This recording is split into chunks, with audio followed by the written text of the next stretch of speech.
Sabi po dito sa ating verse ng Proverbs 10:25. Tignan niyo po As the whirlwind passeth, so is the wicked no more. But the righteous is an everlasting foundation. Ano po sinasabi po rito? Kapag yung malakas na hangin na umihip po yan sa mga wicked, ang sabi po yan, hindi na sila nakikita. Pero pag sa righteous po yan, mga kapatid, yung foundation will always be everlasting. So sa madalit sabi po, mga kapatid, ito po ang title natin, Withstanding the Winds of Life. Kasi marami po mga unos sa ating buhay Ang tanong, paano tayo nakakatayo? Diba? At sabi doon sa ating Proverbs naman, na yung mga wicked daw, nawawala na sila. Ibig sabihin, gigiba sila But the righteous, yung kanyang foundation will always be forever. Amen? At alam naman natin, yung very foundation po natin, hindi po edukasyon, hindi po material na bagay, hindi po kung ano man, mga kapatid, ang ating pundasyon pa rin ay ang ating Panginoong Jesus. Naalala niyo po yung dalawang builder, di ba? Yung isa nagtayo sa buhangin, yung isa naman sa bato. Nung dumating ang bagyo, naalaudit, nasira siyempre yung sa buhangin. Pero yung nasa bato na natili siyang nakatayo. Bakit po? Sure foundation. Right foundation. Everlasting foundation. Tayo po'y manalangin. Mapagpala namin Diyos. Salamat po sa pagkakabasa ng inyo pong talata po ngayon. Dalangin po namin, pagunahan mo po kami. Gamitin mo po ang inyong lingkod ngayon na maghahatid na naman ng inyo pong mensahe. Salamat po sa mga awitin at mga naging patotoo po na aming po mga kapatiran. Dalangin po namin, Panginoon, si Sister Yoli, sa oras na ito, Panginoon, napatungo po sila para po doon sa cremation ng katawan po ni Brother Rudy. Ikaw po, Panginoon, ang patuloy po na mag-iingat po sa kanila. Maging kay Jai at sa mga kasamahan pa po nila, Panginoon. Salamat po na marami. Gabayan mo po kami sa aming pag-aaral po ngayon. Ito po lahat ay aming hiniling sa pangalan ni Jesus. Amen. Maupo na po tayo. So dito po, sabi nga dyan, whirlwind. Hindi po ordinaryo nga na ito hangin. Ito po ay mga hangin na masasabi po natin, di ba, meron tayong tropical, yung may storm, meron mga cyclone, meron hurricane, di ba? Sa atin po, puro typhoon lamang, wala naman tayong mga hurricane Di ba? Sa Amerika o sa ibang bansa, yon hurricane ang tawag nila. Pero dito sa atin, pag sinabi pong super typhoon o super bagyo, talaga po malakas yan. At pag sinabing signal number 4, talaga mga kapatid, iba na po yan. Yung nga po, yung nangyari dito po sa Odette. Alam niyo po, kung titignan niyo po, yung ating pong tuwing December, merong lagi pong isang malalaking, trahedya na nangyayari. Noong December 26, hindi ko na matandaan yung taon, yung po yung tsunami. Naalala niyo po, December din po yun. So napakarami po dyan, mga kapatid, na nakaganap.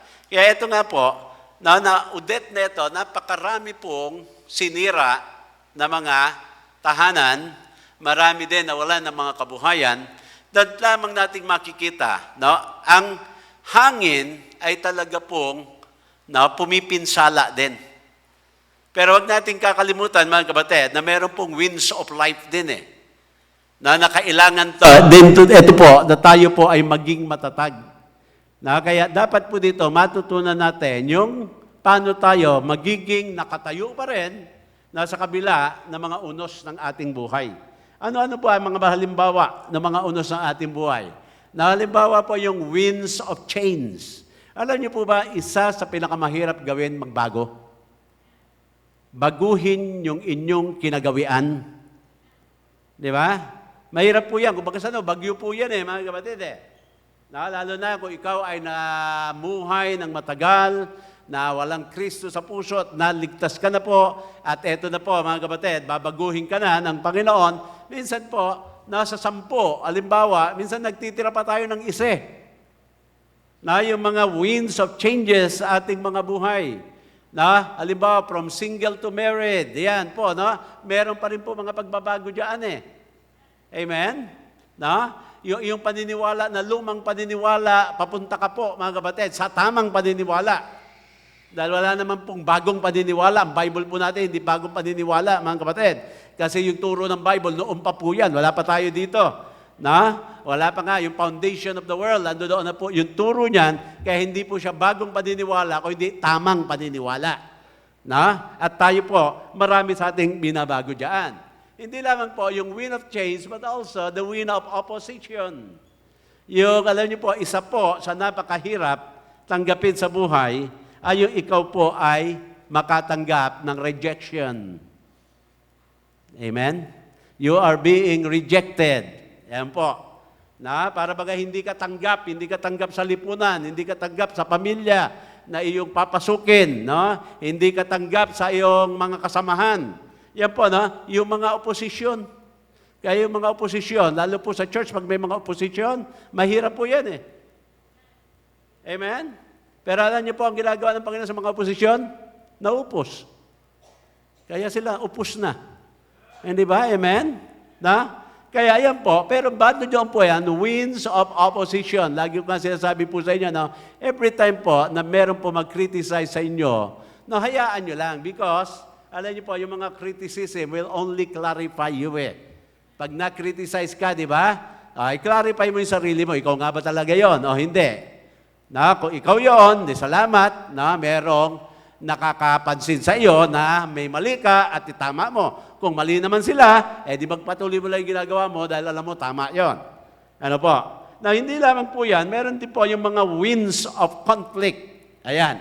Na? Mga winds of conflict, mga kapatid, na napakahirap naman na pagkasunduin. Alam niyo po, maraming mga tao, parang ayaw lagi ng win-win solution. Kailangan ng gusto niya, nakakalamang lagi siya.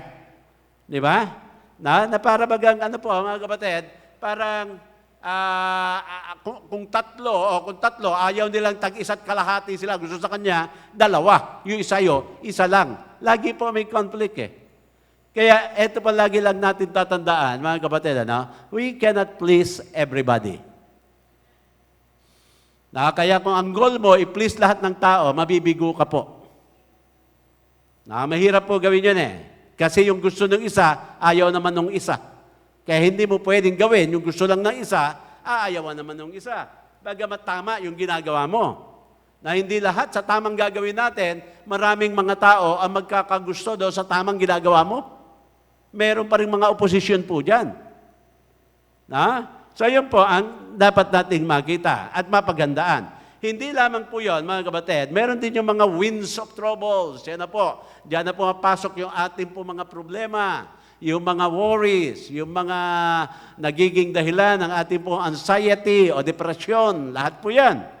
Ano po? Dumarating po yan eh. At meron din dumarating yung winds of testing. Na meron mga pagkakataon talaga, ilalagay ka ng Panginoon sa pagsubok. At titignan ng Panginoon kung siya ba ay mahal mo pa rin o tatalikod ka na sa kanyang pagsubok na ginawa. Diba? Ganyan po ang maliwanag na sinabi ng Panginoon sa mga nation Israel. Na sinabi ganyan, bibigay ko sa inyo itong promised land na ito, na lahat ng kakailangan ninyo dyan, andyan na. Tubig o balon na hindi nyo hinukay, nandyan na. Bahay na hindi nyo tinayo, andyan na. Mga pananim na hindi nyo naman tinanim, nandyan na lahat yan. Now, you will just enjoy the land that floweth with milk and honey. Pero sabi ng Panginoon, kabilin-bilinan niya, huwag nyo lang akong kakalimutan. Huwag nyo lang akong ilalagay sa isang tabi. Sana nangyari sa nation Israel. They enjoy the riches of the land, but they forgot the Lord God. Ganun na nangyari. Sana nangyari po. Nagkaroon po ng winds of testing and many of the Israelites failed the testing. Amen? Bakit po merong test? Para meron po makapasa. Amen? At pag napasa mo po yung test, then you will go to the next level. Ano naman ang gagawin ng mga hindi pumasa? Hindi dapat nagkikwit. dapat, no, retest. Mag-test uli hanggat siya ay makapasa. Kaya sa buhay po natin, lagi po yan eh. Kaya yung mga wins na yan, na sinabi nga rito sa ating pong chapter 10 ng Proverbs, verse number 25, na ang sabi nga po dyan, mga kapatid, 10, Proverbs, sa baba, verse 25, sabi, as the whirlwind passeth, so is the wicked no more. Tignan niyo po, but the righteous is an everlasting foundation. So, ibig sabihin, hindi ikaw yung matatag. Ang matatag kung saan ka nakatayo. Kung saan ka nakasandal. Amen? Huwag mo sabihin, ako magaling ako, matatag ako, hindi na ako matutukso, hindi na ako babaksak sa mga testing, yung mga conflict na yan, wala na yan. Hindi po, mga kapatid. Hindi po ikaw. Hindi po ikaw ang pinag-uusapan ng Bible, mga kapatid. Pinag-uusapan ng Bible ay ang tungkol sa ating Panginoon. At kung tayo po ay gagawin natin siya sandigan, yung foundation natin, ang sabi po ng Bible, will be forever. So kailanman, hindi po magigiba o matitibag o guguho yung foundation natin kung ang foundation po natin, mga kapatid, ay ang Panginoon mismo. Amen? Yung career mo, foundation mo ba? Si Kristo dyan. Maganda po, mga kapatid. Yung ari-arian mo, ang pundasyon ba yan? Si Kristo. Gaano ka-famous ngayon? Ikaw ba yung sikat o ang sikat ang Panginoon? Ayan. Yun po sinasabi po dito, mga kapatid. Kaya dito, marami po tayong haharapin na mga unos sa buhay. Maaari ito mga nabanggit ko po, marami pa pong iba na hindi. Pero ang gusto po natin matutunan ngayon, paano tayo mananatiling nakatayo kapag dumating na po yung mga winds of life o yung mga unos ng buhay po natin. Ayan. So, 4 lang po ang gusto ko po ibigay sa inyo na paalala ngayon. Dahil sigurado po, may malalakas na hangin na darating sa ating buhay. May mga malalakas na pagsubok na darating sa ating buhay. Merong mga papayagan ng Diyos na ating pong madaanan o maranasan po para makita niya kung gaano tayo katatag humawak sa ating Panginoon. Una po, ito po, number 1, how to withstand the winds of life. Number 1, ito po, is stay connected with my spiritual family. Wag na wag kang aalis sa church. Wag na wag kang lalayo sa tahanang spiritual na yung kinagisnan, na kung saan ka kabilang, na kung saan ka sinasabi mo na pinagpapala ka, na kung saan sinasabi mo diyan ka lumalago, wag mong iiwan yan. Ito po ang house of blessing, mga kapatid. Ito po ang tahanan kung saan na gusto ka ng Panginoon i-bless. Kaya kung gusto mo po, mga kapatid, maging nakatayo pa rin in spite ng mga winds of life, then stay connected. Stay connected. Sabi po dito sa Ephesians chapter 4, verse number 11, and He gave some apostles, and some prophets, and some evangelists, and some pastors and teachers. Ano pa? Sa verse number, karugtong yan, verse number, yan na pala. Ano daw, yung mga pastor, yung mga evangelist na yan, yung mga pastors and teachers, ano ba ang gawain yan? Sabi yan, for the perfecting of the saints. Hindi po gagawin kayong perfect, kung hindi gagawin po kayo ng mga mangangaral na isang mature na Kristiyano. Tutulungan kayo ng mga mangangaral, ng mga Sunday school teacher, ng ating pong pastor, ng ating pong mga leaders sa church, now for the perspective of the saints. Bakit daw? For the work of the ministry, for the edifying of the body of Christ.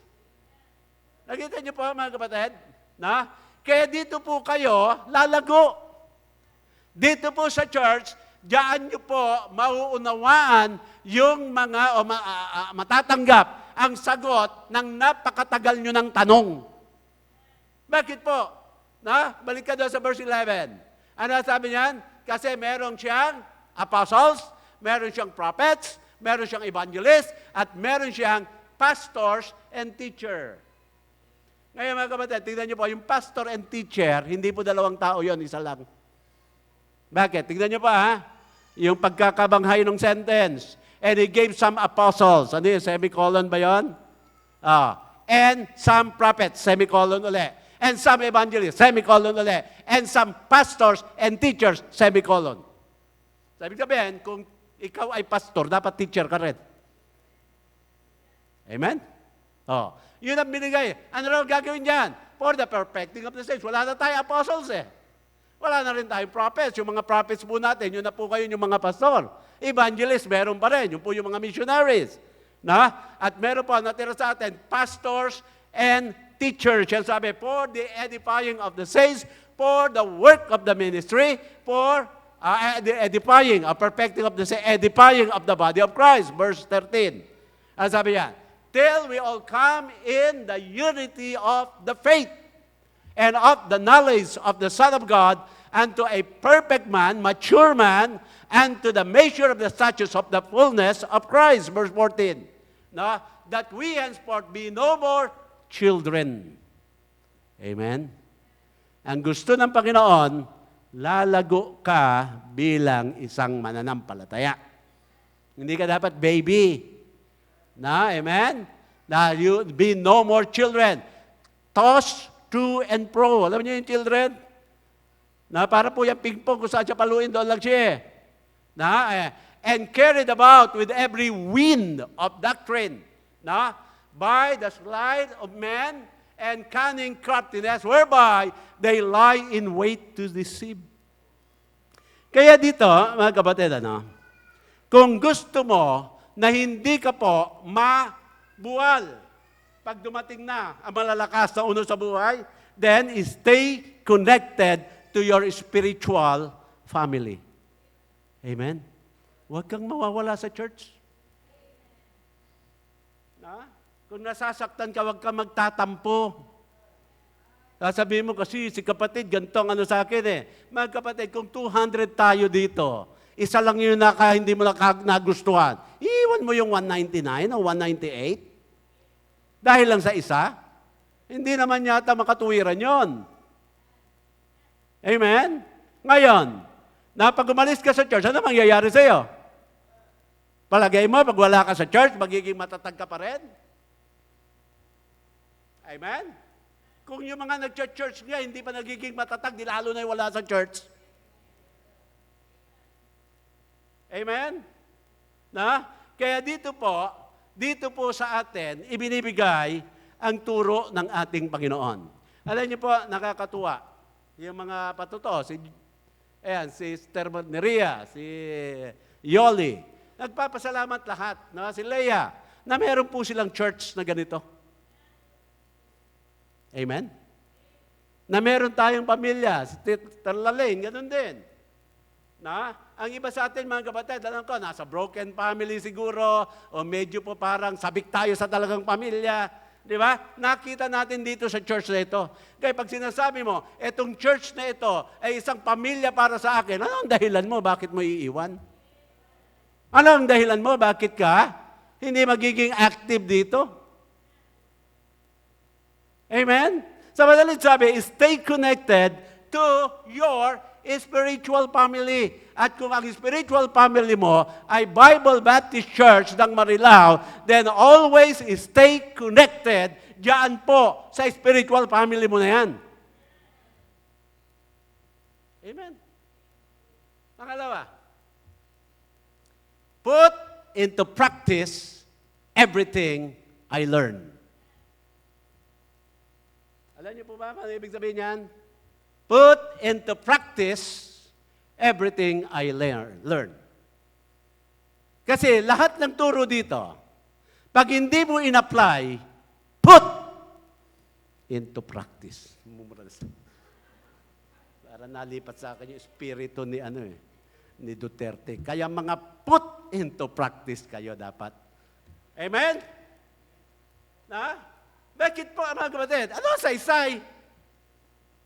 Na you are in the church, listening to the Word of God being preached. Amen ka pa ng amen. Tapos ano po? You are not putting everything you heard or the preaching of the Word into practice. Di ba wala? Kaya pagdating, mga kapatid, ng uno sa buhay mo, buwal ka tiyak eh. Buwal ka tiyak. Amen? Di ba, meron kang, ano ba ito, yung, nung unang na-introduce ang, ano ba ito, yung mga walkalator ba yon tawag doon? Yung para escalator siya na walkalator, di ba? Pag sinabi ka ng walkalator, may mga instruction yan, di ba? Na yung watch your step, di ba? Mga ganon. Pag yan po, mga kapatid, hindi mo po pinansin, ma-aksidente ka. Amen? Kaya ibig sabihin, yung instruction was put there para po sundin. Hindi lang para basahin. Hindi lang para merong nasasabing no caution dyan. Hindi po, mga kapatid. May purpose po yan kung bakit po inilalagay yan. Pag sinabing one way, may dahilan bakit siya one way. Na? Pag sinabi, mga kapatid, na huwag kang mag-cross o do not enter, meron pong purpose lahat yan, mga kapatid. Kaya dito po, we need to put into practice everything that we learn from the preaching of God's Word. Now, tingnan niyo po dito sa Matthew chapter 7, verse 24. Matthew 7:24. Therefore, whosoever heareth these sayings of mine, the Lord Jesus Christ is the one na nagsasabi po niyan, and doeth them, I will liken him unto a wise man which built his house upon a rock. Amen? Wise man ang tawag ng Panginoon. Na I will liken him unto a wise man. Sabi diyan, that built his house upon a rock. Okay, ano sabi diyan? And the rain descended, and the floods came, and the winds blew, and beat upon the house, and it fell not, for it was founded upon a rock. Amen? Tignan nga natin yung sa foolish man naman. Anong verse ba yan? Sige nga, verse 23 siguro. Tignan nyo. Verse 20, ayun ba? Ito na pala. 26. Ayan. And everyone that heareth these sayings of mine, and doeth them not, shall be likened unto, wise man pa ba ang ginamit? Foolish na man. Which build this house upon the sun. Ano nangyari? And the rain descended, and the floods came, and the winds blew, and beat upon that house, and it fell, and great was the fall of it. Tignan niyo po. Yung description po ng wise man, nung dumating, yung rain descended, ang sabi nga lang, hindi raw siya nagiba. Amen? Bakit po? Because it was founded upon a rock. Ito naman isa, yung foolish, mga kapatid, na nagiba, at hindi lang basta nagiba sa, and it fell. It fell, sabi yan. And great was the fall of it. Sa madalit sabi, pareho po silang nakarinig ng salita ng Diyos, yung isa in-apply, yung isa hindi, kaya yung hindi nag-apply ng salita ng Diyos sa kanyang buhay, lagapak. Hindi lang basta, mga kapatid, natumba, lagapak. Great was the fall of it. Amen? Mas maigi pang hindi ka nakarinig Kaya kasabi ng Panginoon, di ba? Dahil sa Laodicean Church, ang sabi niya gano'n, iluluwa kita Bakit? Hindi ka mainit, hindi ka malamig, ikaw ay lukewarm. Sabi niya gano'n, iluluwa kita. Kaya, tignan niyo po, if you want to withstand the winds of life, then put into practice everything that you learn. Amen? Alam niyo ba madaling mag-preach? Kayo lang nga nag-share, nahirapan na kayo eh. Ipipreach nyo pa. Madali bang magpalaki ng mga anak? Sige nga. Madali? Padededehin mo lang ba yan? Di ba? Bukod sa pagkain, pangangaralan mo pa. Amen? Yung susubuan mo, yung pakakainin mo, kakain ka na anak, ang sasabihin sa'yo, ayoko, hindi ko gusto ulam. Naiinis ka na, gusto mo ng batukan eh. Hirap nagluto, tapos ayaw kainin. Di ba, amen? Pero pag nakita mong kain ng kain, walang reklamo yan, di ba? Natutuwa ka eh. Ganun din mga kapatid. Pag pinangaralan nyo yung mga anak nyo, at yung pangangaral ay sinusunod, natutuwa ka rin eh. Pero pag hindi, malungkot ka. Di ba? Nasasaktan ka. Amen? Ganon din po sa church. Kung ilang taong ka nang mananampalataya, sabihin natin 10. Sa bawat isang taon, merong 52 Sundays. Times 2 mo yan. Sa isang taon. So, 2 beses ka makakarinig ng sermon sa Sunday. So, 150 to 300, 4. Tama ba? Tama ba yung ating mathematics? Hindi, 54 lang pala, 52. So, bali, 104. Tama ba? Na preaching sa loob na isang taon. Meron ka pang Wednesday. Another 52. Meron ka pa Sunday school. Another 52 naman. Sa madalit sabi, mga kapatid, every year, makakarinig ka ng almost 200 preaching. 10 years ka na Kristiyano. So napakarami na. Dapat napakarami ka nang ini-apply sa buhay mo. At hindi ka na dapat matitinag, mga kapatid. Kaya put into practice every, John 13:17. If you know these things, now listen, if you know these things, happy are ye if you do them.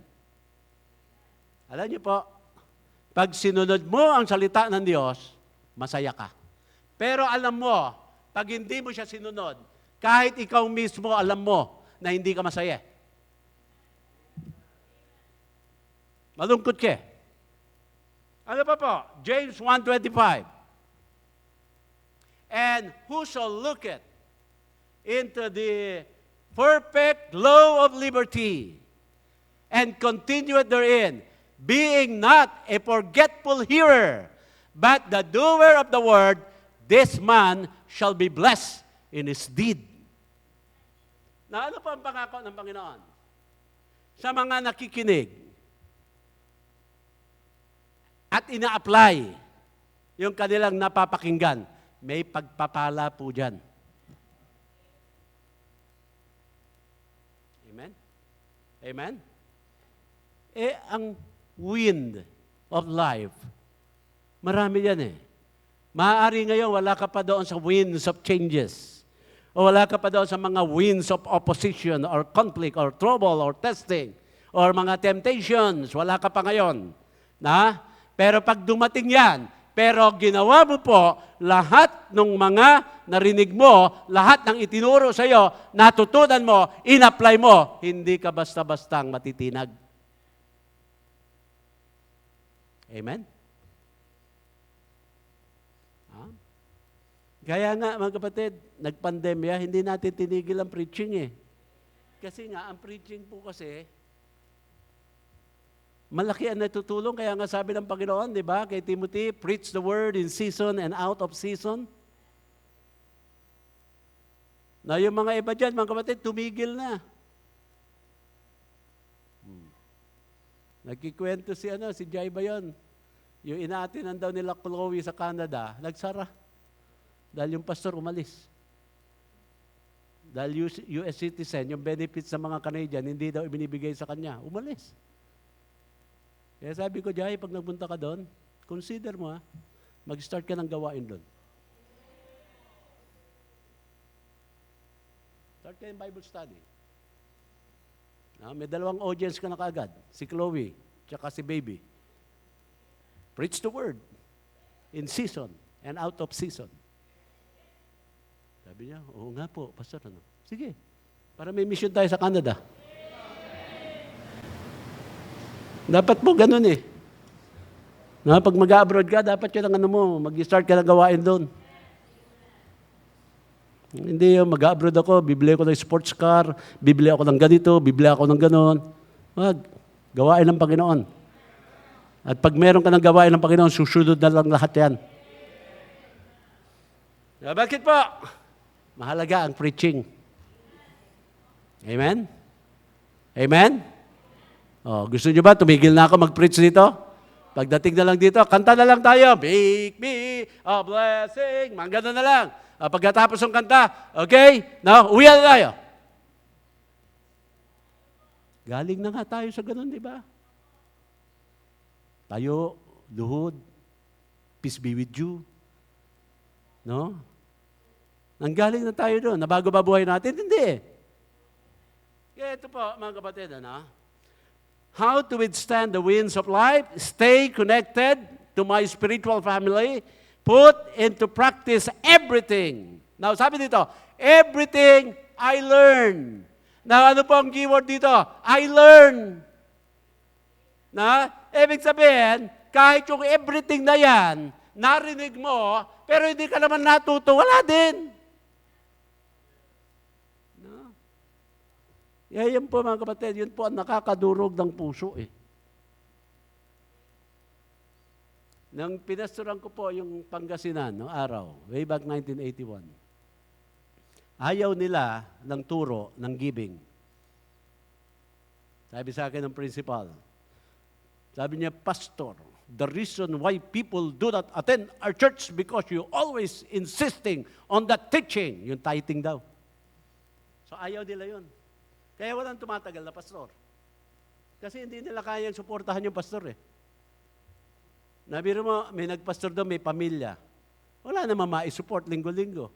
Full-time yung pastor. So nag-aalisan. Nagpunta po ako doon, binata ako eh. Ang binata, mga kapatid, kahit walang pera yan, pwede. Lumaki ako walang pera. Kaya pag nagugutom ako, soul winning lang eh. Kasi pag nag-soul winning ako, tiyak meron mag-aalok sa akin ng pagkain eh. Kahit merienda lang. So ganun. Kaya pag sabi ko, gusto ko meron ako merienda, makita ko yung may karinderya. Kailangan mawin ko ito. Nawiwin ko. O di meron ako merienda, araw-araw. Amen?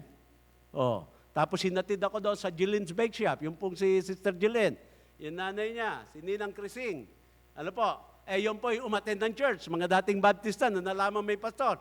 Di ba kapatid? Talaga naman po, no? Lagi po ako may tasty bread, tsaka pandesal.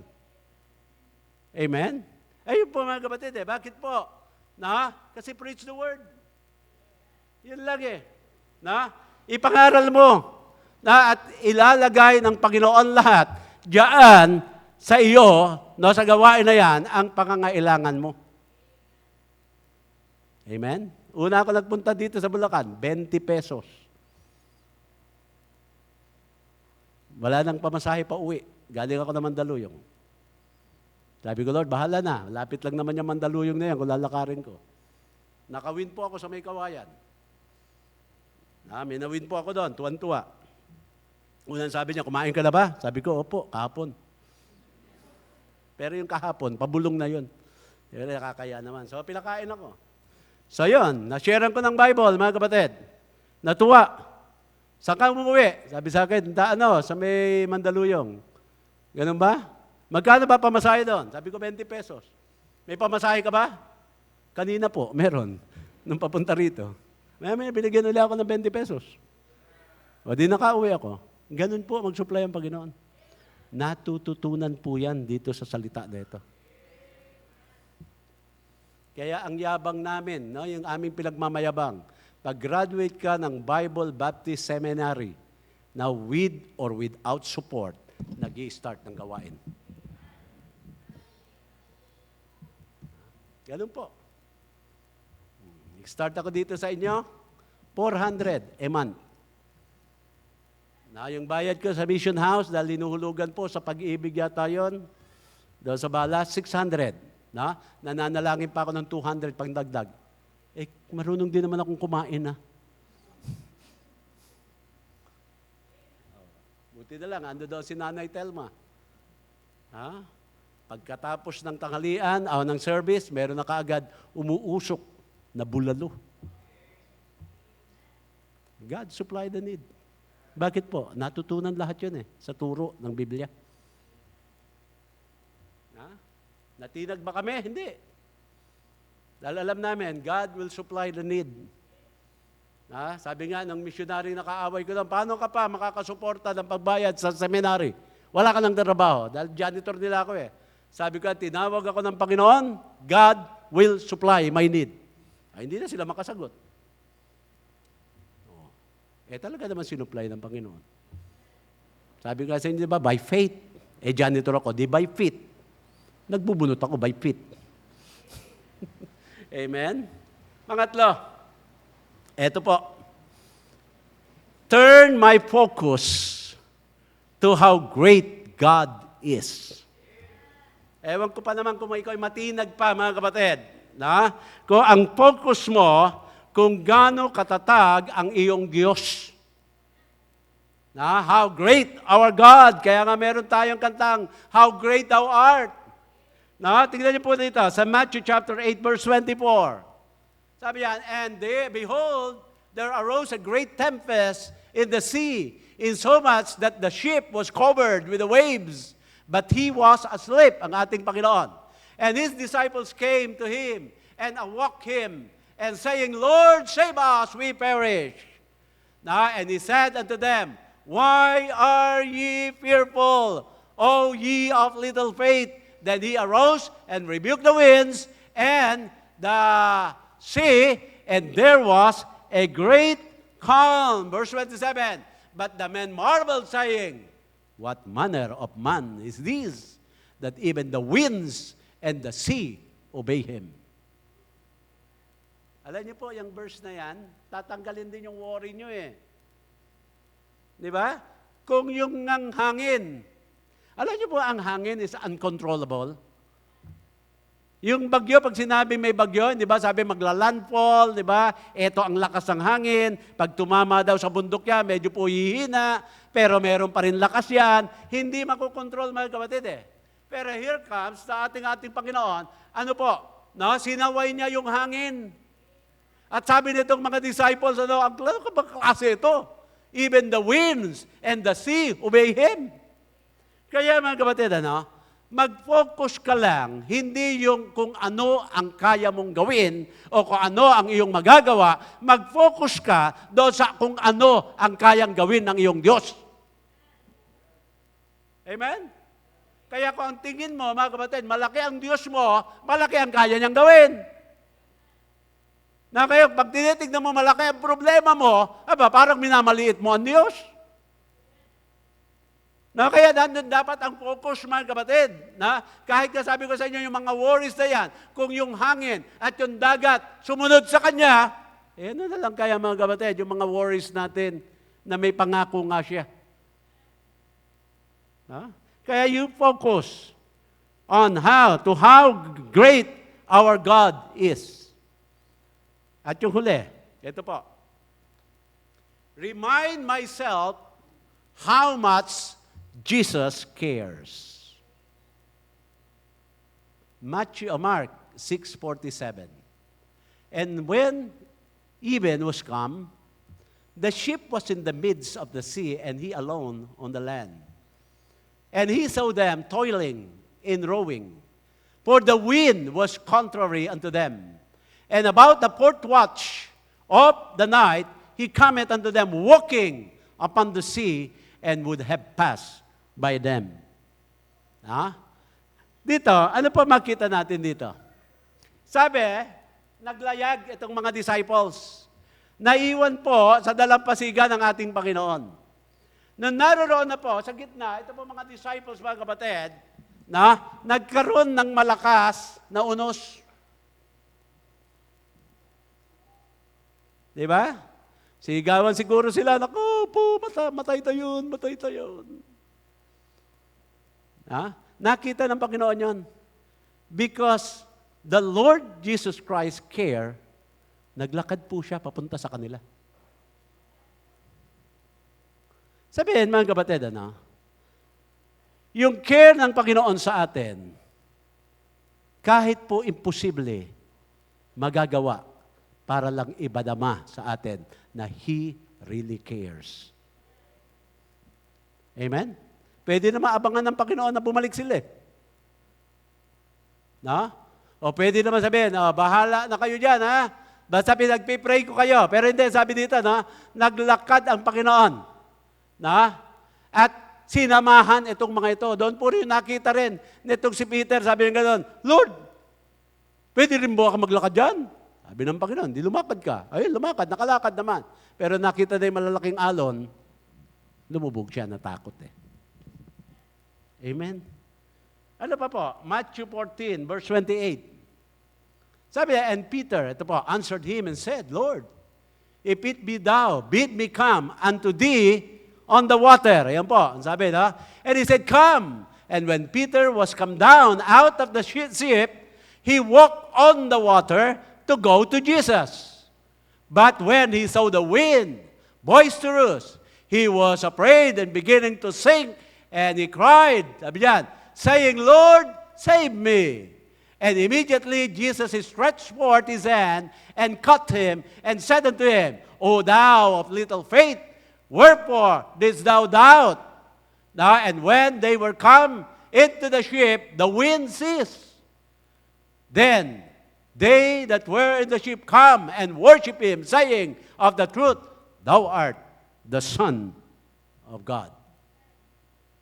Amen. Amen. Alam niyo po, kung nasaan si Kristo, nandoon po yung calmness. Amen? Kaya kung si Kristo nasa buhay mo, mapayapa ka dapat Amen? Pag si Kristo, sinabi mong nasa buhay mo na, pero binabaliwala mo, hindi, masalimuot ang buhay pag ganun. Isa pa po, John 6:21. Then they willingly received him into the ship, and immediately the ship was at the land whither they went. Aba, biglang napunta sa pangpang na. Yung sinasakyan nila. Kaya mga kapatid, eto lang po, 4 na paalala sa atin. How we can withstand the winds of life. Number 1, ulitin ko po, is stay connected to my spiritual family. Amen? Mahal mo ba ang Bible Baptist Church? Then stay with us. Huwag kang alis. Maaari sabihin mo, tagal na po ako nananalangin ng blessing hanggang ngayon, wala pa rin. Maghintay ka lang, darating din yan. Pangalawa, put into practice everything that you heard, learn it, apply it. Amen? Tapos turn your focus to how great God is. Amen? Kaya lagi mong gawin team song yung How Great Thou Art. How great Thou Art. Then remind yourself how much Jesus cares. He cares for you. Amen? Tayo pala tayo tumayo.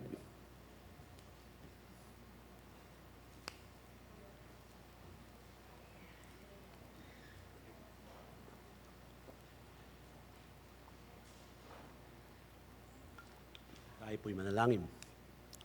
Mapagpala namin Diyos, salamat po sa inyo. Salamat sa messages. Salamat Panginoon sa mga punto na aming po nagpagkaralan ngayon. Patuloy po kami nananalangin sa inyo, Panginoon, na ito po ay hindi lamang narinig ng aming mga tenga. Magkus, Panginoon, ito po ay bumabaon sa aming puso, nananatili sa aming pong isipan. Kaya nanalangin po kami ngayon, Panginoon, sa hamon na ito. Maaring sa ngayon, wala pong mga unos sa aming buhay. Pero ito pong 4 na puntos na ito, amin pong magagamit ito pag dumating na po ang unos sa amin pong mga buhay. Kaya Panginoon, patuloy mo pong ipakita ang aming mga sarili kung paano mo po kami nakikita ngayon. Kung meron man po kami pagkukulang, pakita mo po sa amin, Panginoon. Kung meron man po kami mga nagawa na naging kalugod-lugod sa inyo pong harapan, ipakita mo po rin sa amin, Panginoon. Kaya Lord, dalangin ko po ngayon sa paanyaya, kilusin mo po ang bawat puso ngayon. Ito po, Panginoon, lahat, amin pong hiniling sa pangalan ni Jesus, habang lahat na kayo ko nakapikit, may unos na bang dumating sa iyo? Ginamit mo ba ito pong 4 na puntos na ito? Kaya nananatili kang nakatayo. Kaya mga kapatid, naman po ang hamon sa iyo ngayon, halika rito sa altar ngayon. Halika rito, panalangin mo sa Panginoon niya. Sige po. Stay connected with the church that the Lord gave His own life. Mahal niya po ang ating church. Sige po. Now, put into practice everything na iyo pong narinig, nabasa, nangusap sa inyo.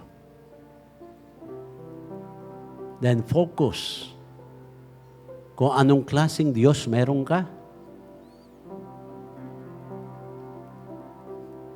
At yung panghuli nga, remind mo lagi ang iyong sarili na God, the Lord Jesus, really cares for you.